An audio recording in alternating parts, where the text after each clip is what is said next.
Hey there, welcome to the Platinum Edge. I am your host, Christine Dwyer, and I am the founder of the Team Platinum Presenters, which is within the Team Beachbody coaching opportunity. We are the health and fitness marketing leaders, but this is where you are going to get an edge up on building your business.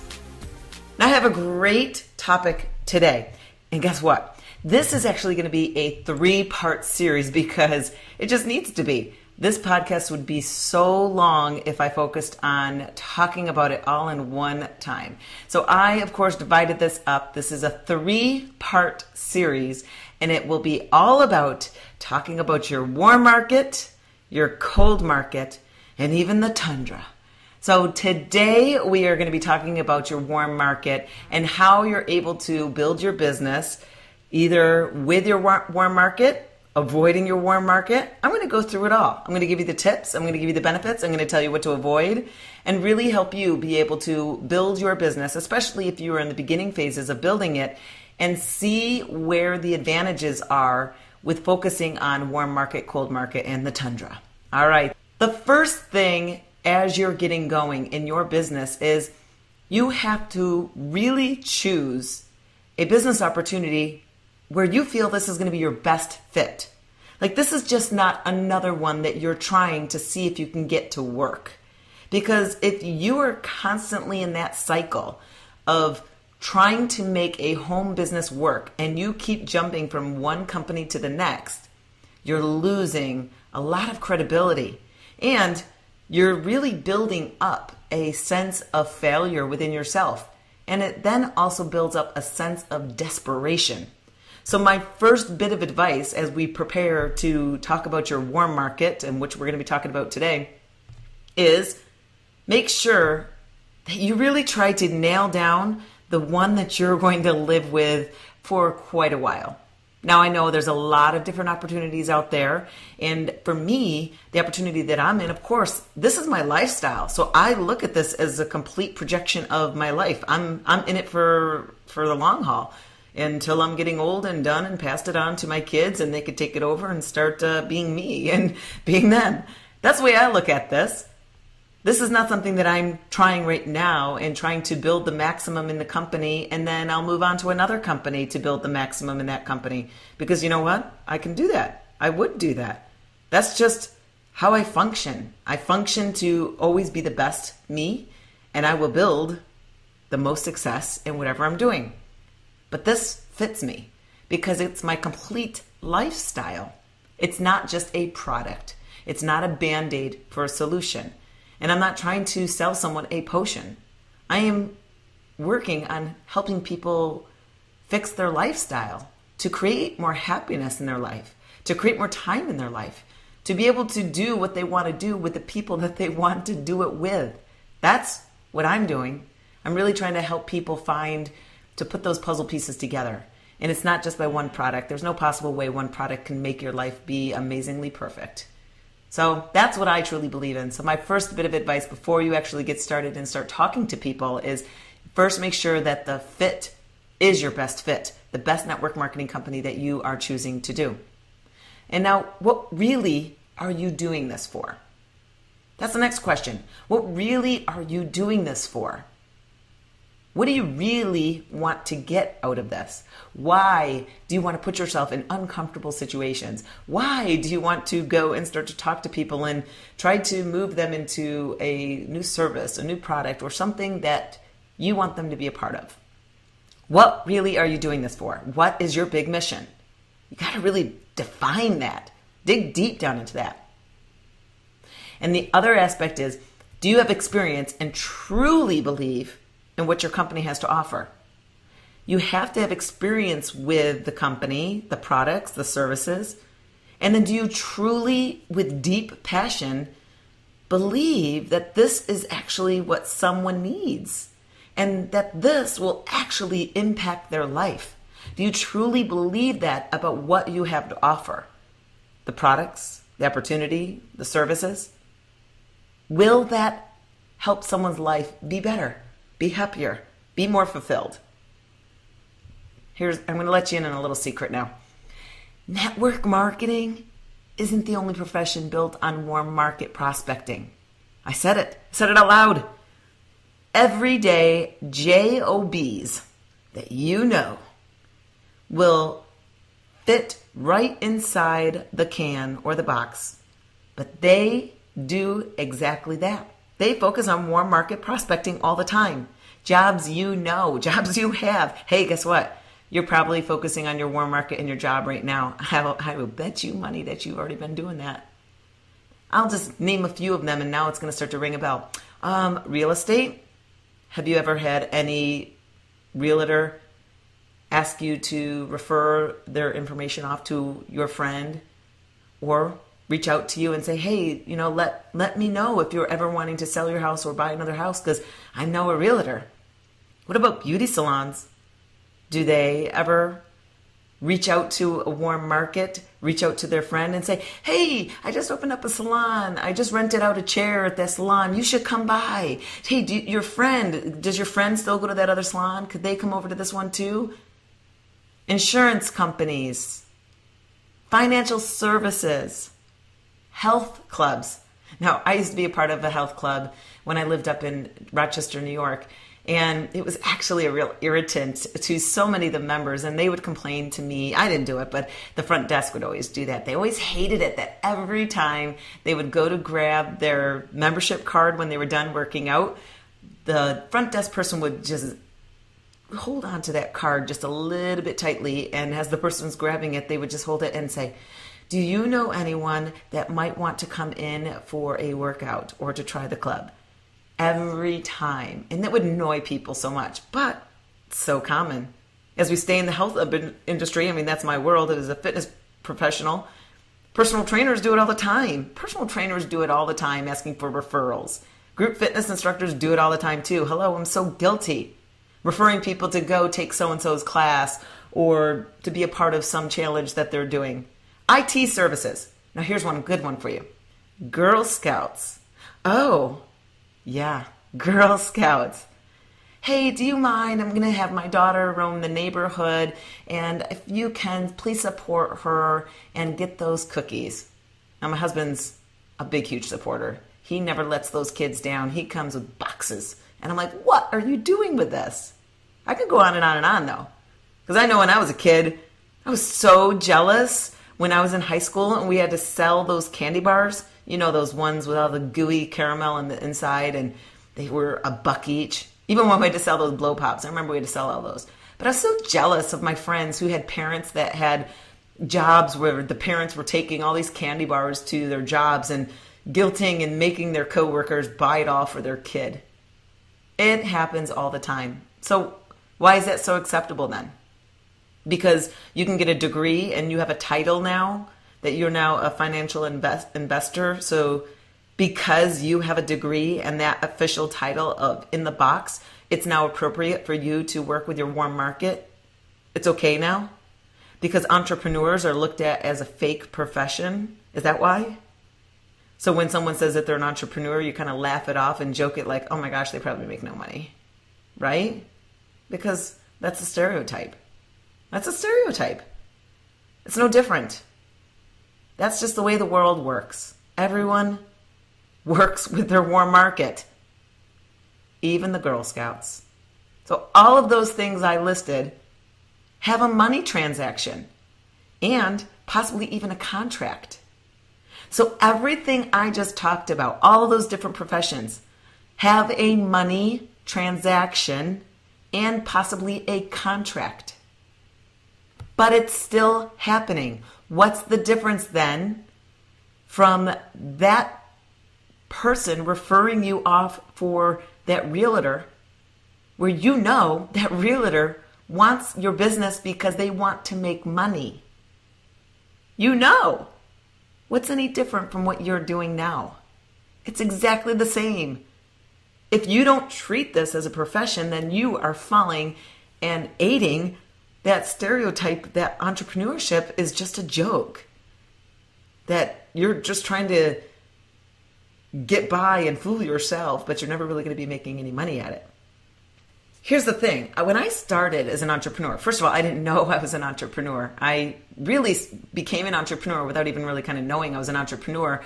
I just kind of had always an entrepreneur spirit. I always wanted to make more money. And it was really because I grew up really stinking poor. And I had to put myself to college. I was claimed independent, financially free from my father and my mom.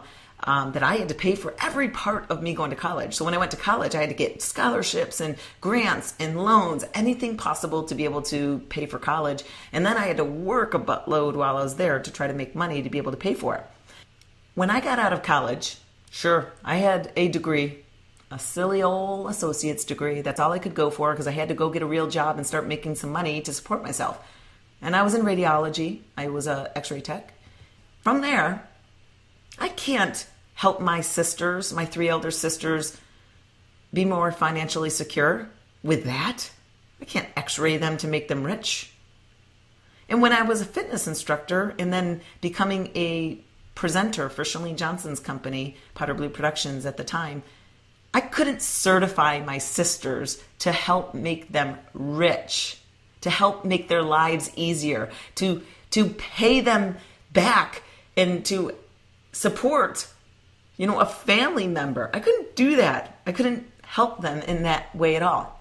But when I found out about this and I finally decided, oh my gosh, this matches what I'm doing in my life. I finally see the real reality of it all because I didn't really see that. Then I looked at this and I'm like, wow, this is something that they can do.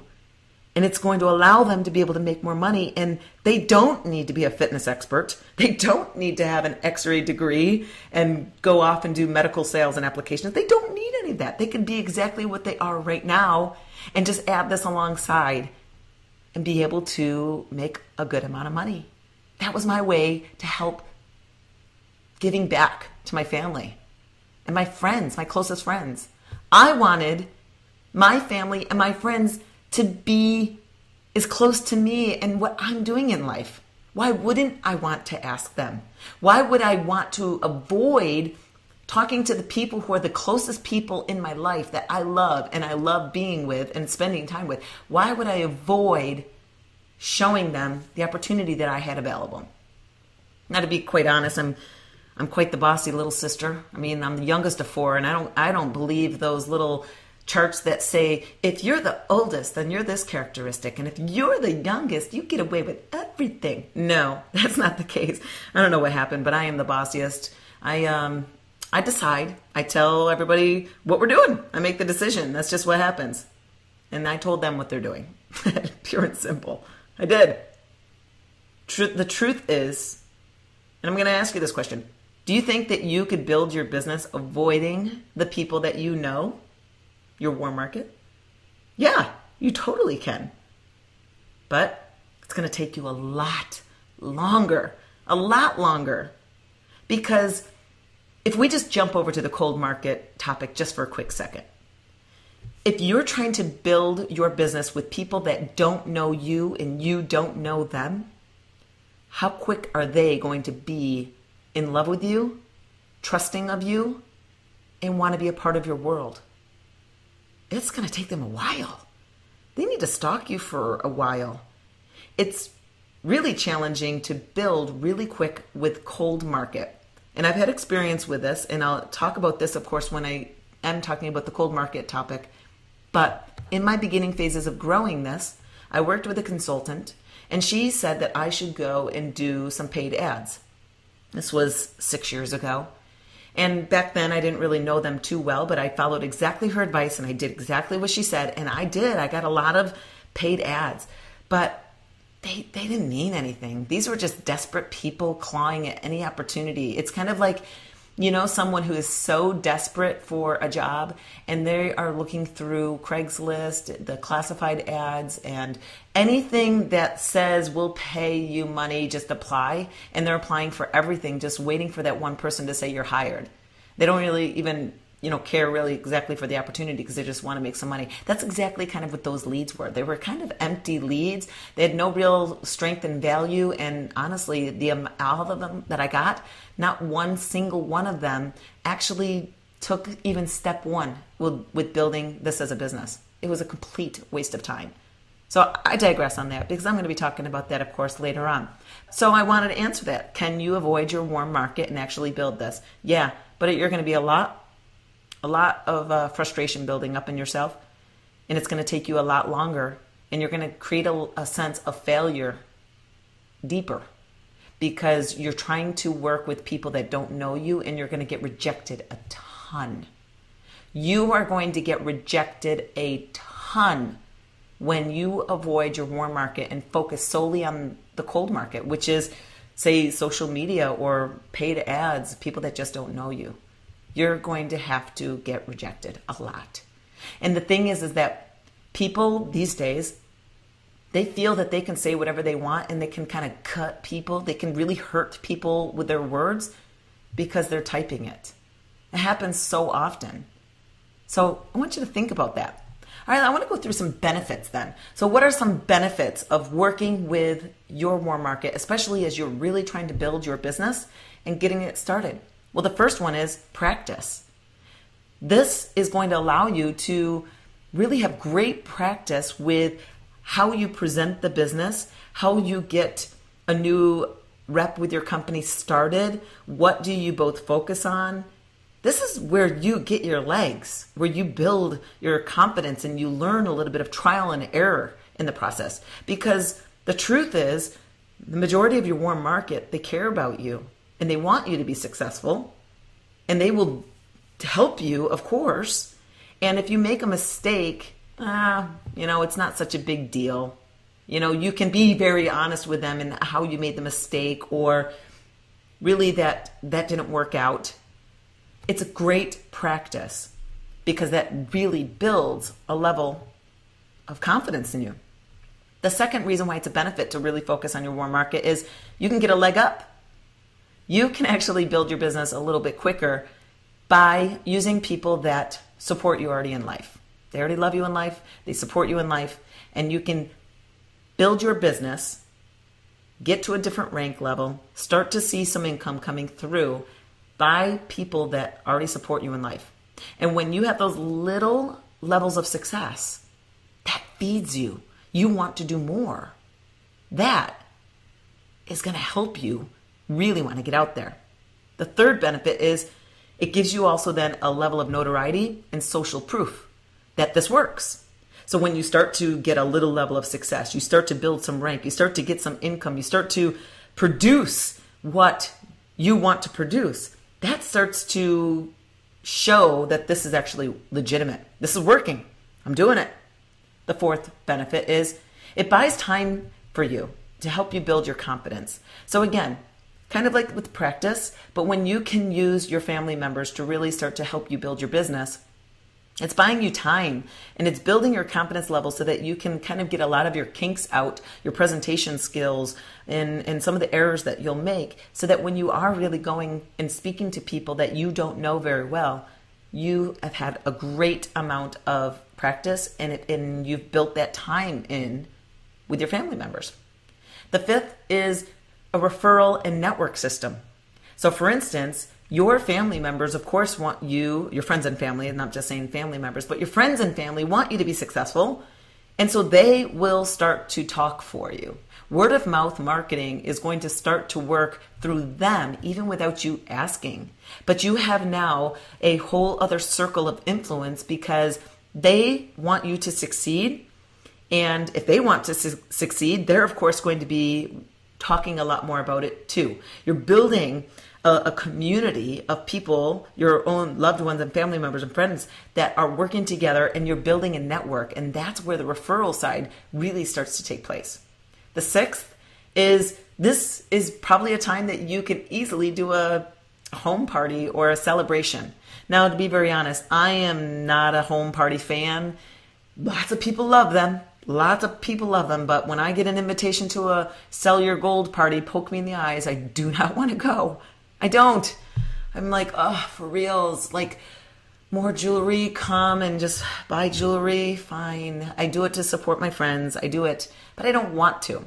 You know, a lot of people do love getting people together. So that's why I want to talk about this, because you can treat this as a celebration party, and you can actually preface it. So for instance, say you want to do a party where you are letting people know what you're doing, a celebration party, a new job party, whatever it is. Preface it with the invitation and say, there will be no sales. I will not be pitching anything to you. And you don't have to. Just because you're now in a business, does that mean now that you have to call your family and friends together, sit them down on a couch, play a video, and then have them all touch the product that you want them to buy? No. You can even say, you're not allowed. Don't even bring your money. Because don't you think that when you just get them there and you're just having a normal party, like a get together, a little, dessert party or dinner or whatever, just a little cocktail gathering of your friends and your family, you're going to socialize and you're going to be starting to talk about what you're doing. That's going to just create natural conversation, and that's just going to get people interested without you forcing it down their throat. The seventh, again, I already talked about it, is you get to choose who you want to work with.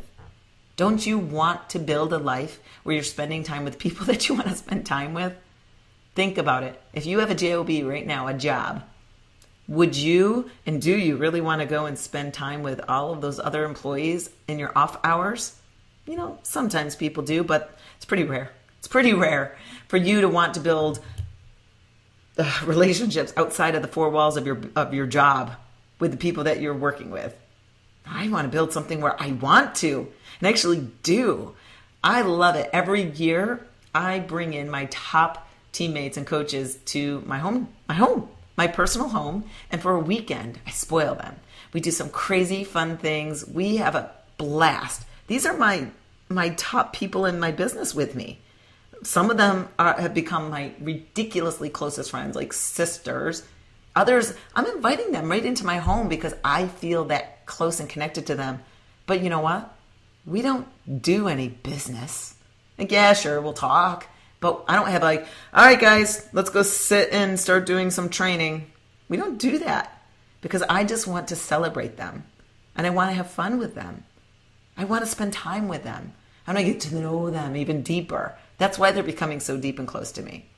All right, I'm going to give you top 10 tips of what you should do or avoid when you are building with your warm market. The first one, I'm going to say it, but then I'm going to explain it, okay? Number 1, avoid scripts.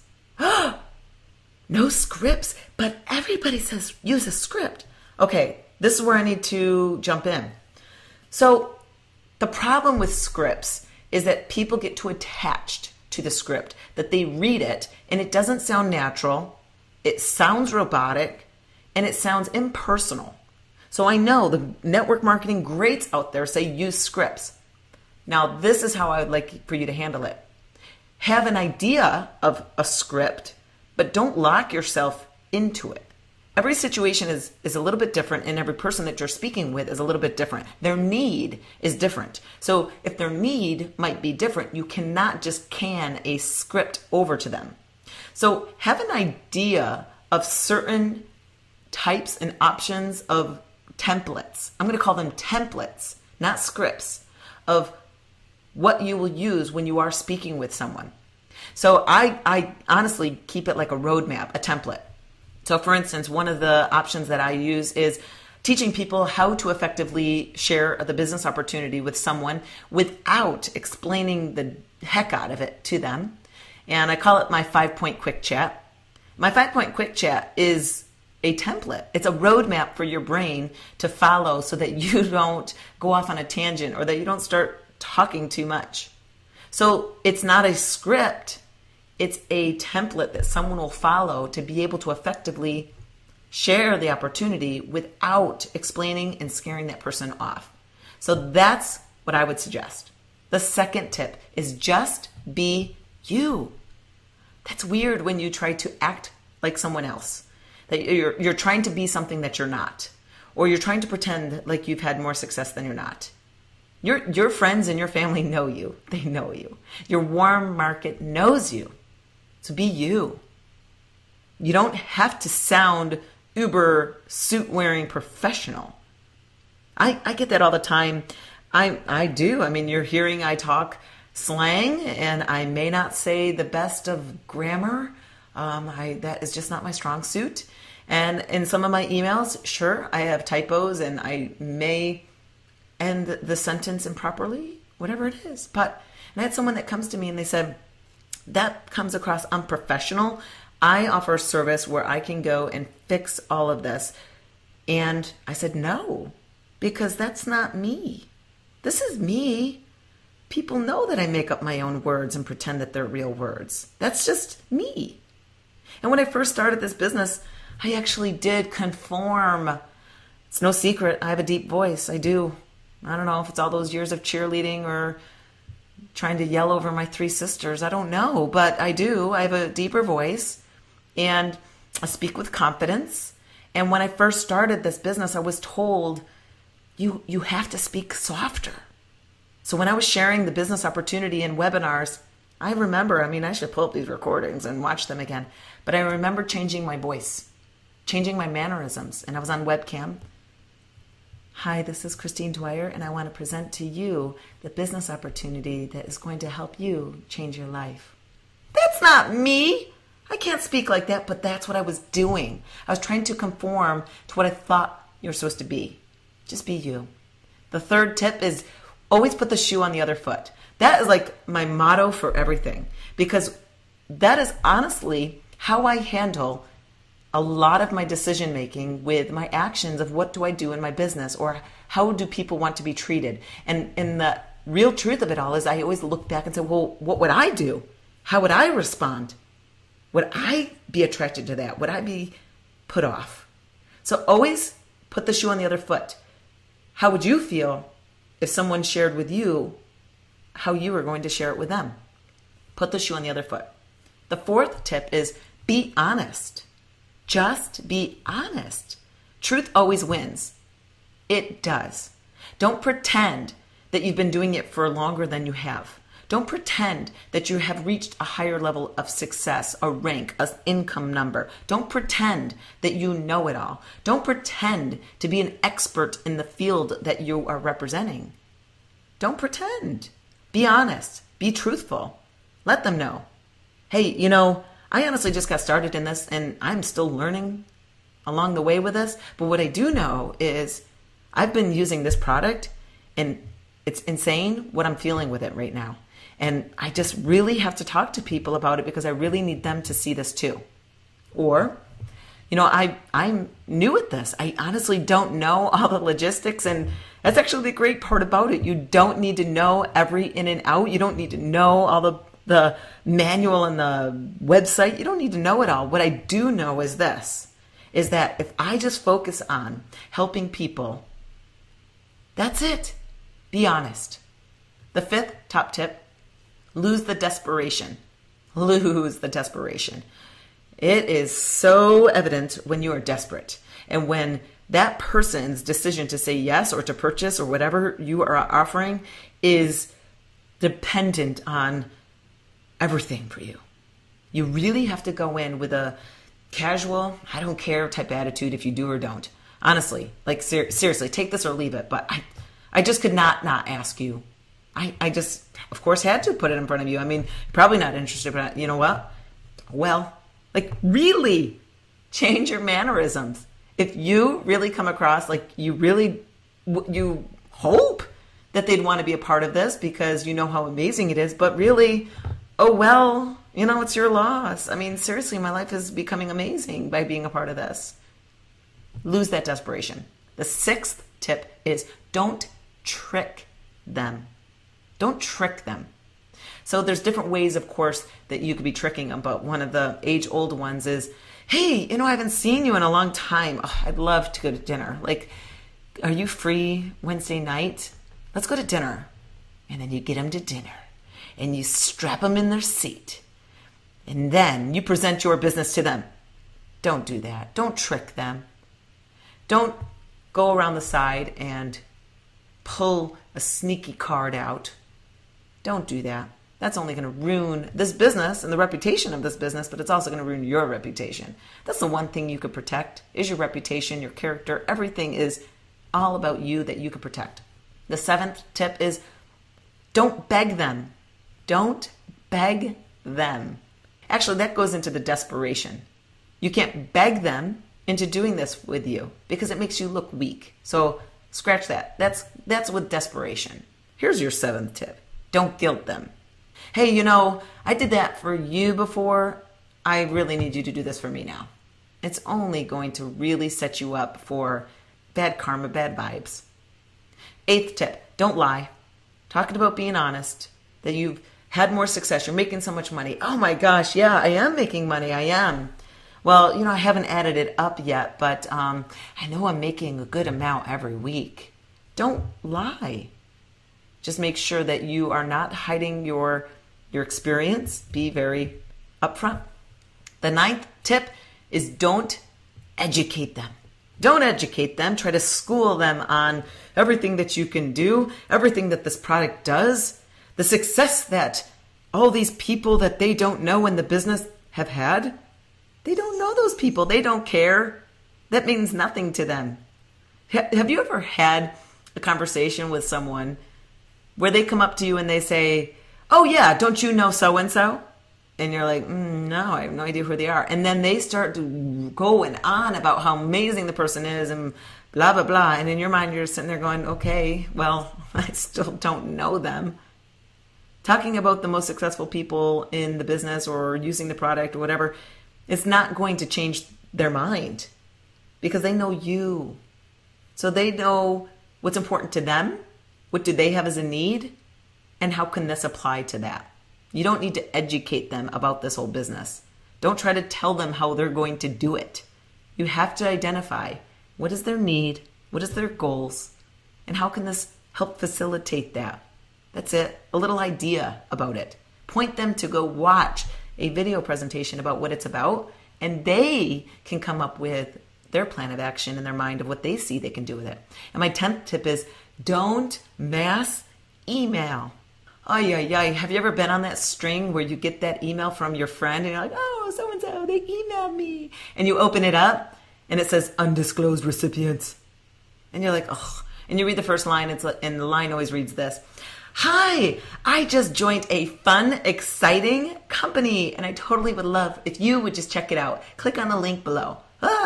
Fun, exciting company, blah, blah, blah. We've heard that so many different times. Yeah, I'm sure it's fun. I'm sure it's exciting because you told me. No, do not mass email people and do not use the form email where you just change the person's name and you send out this mass email still to people trying to force them to go check out your business.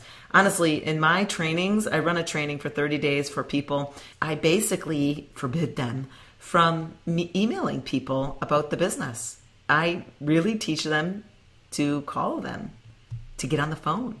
And because that skill is lost. But if you can nail that skill of being able to effectively speak to people on the phone about your business or your opportunity, by the time that you are typing through your fingers, you're typing with confidence. You type with intention and confidence and honesty. It comes across completely different.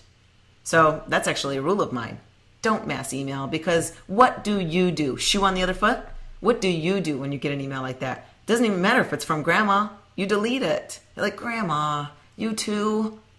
And you delete it. All right, let me give you some tips on how to handle the conversations and some ideas of some templates that you might want to keep in your mind of when you are sharing this with someone. All right, so you need to let them know that you really are serious about this business. So we need to know how to handle our message that we are going to be sharing and presenting. And you need to let them know that you're really going to go somewhere with them, with or without them. You need to really put that positioning out there that you really kind of don't care if they sign up or not. And you need to let them know I'm okay. I'm okay if it's not for you. I'm totally okay. You can easily have this as a gauge or a guide or a template for you. You can say, you know what? I'm doing this and I would love to do it with you, but honestly, I'm honestly on my own track. I'm really going to be doing this with or without you, but I'd love to really do this with you. Are you open to checking it out or maybe learning a little bit more about it? So when you say those words, with or without you, it really kind of postures you up and gives you more power. It says you're going to go somewhere And if they want to come along, then, you're more than welcome to have them come. But that's really the positioning that you want to have. You want to have that as your energy when you are prospecting within your warm market. Another suggestion is to lead with what's less of an obligation or a commitment. And I'm going to title this, No Contracts for You. No contracts for you. If you ever watched Seinfeld, no soup for you. This is no contracts for you. If you're not seen by your warm market, your family members, your friends, as someone of success in business or in leadership, then that's not the light that they're going to see you with, and they may not take you as seriously with this. So, and that, you know what? That's totally okay, because you're going to be positioning yourself and you're going to be building yourself and you're going to be working on your growth and your personal development to be able to get better, of course, as a leader. But consider leading with the product more so than an opportunity. So either your product or your services or an accountability group to support people where there's really nothing for them to really be purchased, to be a part of. You can let them know and say, you know what, hey, listen, I'm doing this and I don't know if it's a fit for you or not, but I think you might like this. Fill in the blank. What is that? Because that simple phrase is going to let them see that you're not trying to pretend that you've got leadership nailed and that you've got this huge level of success. You're basically just raising your hand saying, I want to help support and lead people with a product that they've been looking at, or a group of community that you're all doing something together. Products are easy. It's more disposable because it's a product. It could be a one-time purchase. Again, they're not signing a contract to do or be a part of what you got going on. They're buying something because people buy stuff all the time. People want to buy stuff. They really do. So I don't know why people are scared to sell people stuff, because people really want to buy stuff. And they buy a lot of nonsense stuff too. I am so guilty of that, Mr. Target. End caps get me all the time. So building a team really is a responsibility. It's like having a child. When you're deciding to build your team of other people doing this with you, you're deciding to take their success into your own hands, your own responsibility. So you don't need to know it all, honestly, though, to be able to build a team. So I'm not saying don't build a team, build a team, but just be honest with them and let them know, hey, we're doing this together. We're learning along the way, and, we'll probably make some mistakes, but I want you to believe that it's not just me. I'm, of course, learning from my sponsor. I want to do this with you so that we can build together. Continue to work on your communication style, your organization, and of course, your leadership skills. And eventually, it really starts to take over. Here's another tip on how you can go through your warm market. Go through them. Go through them. Oh, I love this one, because you are basically sharing your opportunity or your service or your product with them without actually asking them. So you basically go through them and you say, hey, someone at the school. Isn't your kid's teacher into this? Do you think that you could get me their contact information? Because I totally think that this is something that they would be interested in. So you're not asking them, you're actually asking around them. That's a great little tip. The thing is, you always want to get familiar and ask them questions. A great way to open up the door to speak about what you want to speak about is asking them questions. Really digging into them. What do they want to do? What's their goals? What's their need? What are they struggling with? What popped up that they just need to handle? Hey, what have you been doing about X? Have you run into anyone lately that is like me with this? With workouts? With my nutrition? What is it? Or you could say, hey, last time we were chatting, you were trying to get that thing started. How's that going? Ask questions. But you're continuing to always build a warm market by expanding your social reach. So you can always develop a warm market. So when people say the warm market is done and dead, that's really not the truth. Because if you are continuing to grow yourself, you can build your warm market continuously. Be more conversational with people. You never know. Isn't it crazy how much we have in common with people? It's really crazy. Join groups like meetups, book clubs, school committees, volunteer at church. But you can always put something together that's free and available to anyone so that you can bring them into your world. Bring them into your world of support and just the awesomeness of it all. But as we wrap this up, I got a couple things. First of all, you need to know your, in lack of a better term, one-liner response. So for instance, when someone asks you, what are you doing now? You need to have a good response for that. It can't be so jumbled that it doesn't make sense. And sometimes the title of what you're doing actually doesn't really reflect what you're doing. It leads people down a wrong path. So, for instance, myself being a Beachbody coach, I never say, well, I'm a Beachbody coach. Duh, no one knows what a Beachbody coach. They think I'm down on the beach training people, but they know the products. So I might explain, say, hey, well, you've probably seen those infomercials for P90X and Body Beast and Insanity. Well, I'm a rep for them. You explain whatever the situation might be. But the key is never be defensive. You never need to defend what you're doing. You don't need to convince people, and you don't need to defend it. As I close, I just want to give you some things to avoid. My top avoidance that just, I don't like them personally myself. Now, some people may call this old school network marketing, depending on what you come from. Do these techniques work? Yeah, they do. But they have to be done in mass amounts to work. So yeah, network marketers still do these techniques. Yeah, they still do work.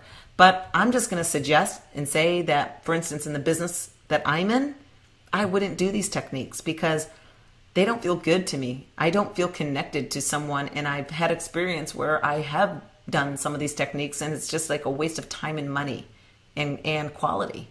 So I prefer to have more control over my time and to really focus more on working with the people that I really want to work with. So here's some to avoid. The one, like I mentioned earlier, is setting up those, let me come and sit at your table and present a business to you. Going and setting up an appointment at someone's house these days is really challenging. So for me, I'm a mom of 2 small kids, and I honestly don't want to have someone come at my house and sit at a table and show me a flip chart or show me a website. Like, I've got kids. We're running around to sports, and when I'm done, I'm done. I don't want to have that appointment where I know I'm going to be pitched. I just don't. It just doesn't feel good. It's icky. Go for it if you want to, but I personally just avoid it. Again, scripts, be very careful about firm scripts because, again, it needs to sound like you. It has to be your language. So in my suggestion, have bullet points of a path that you want to take for the conversation and fill in the blank.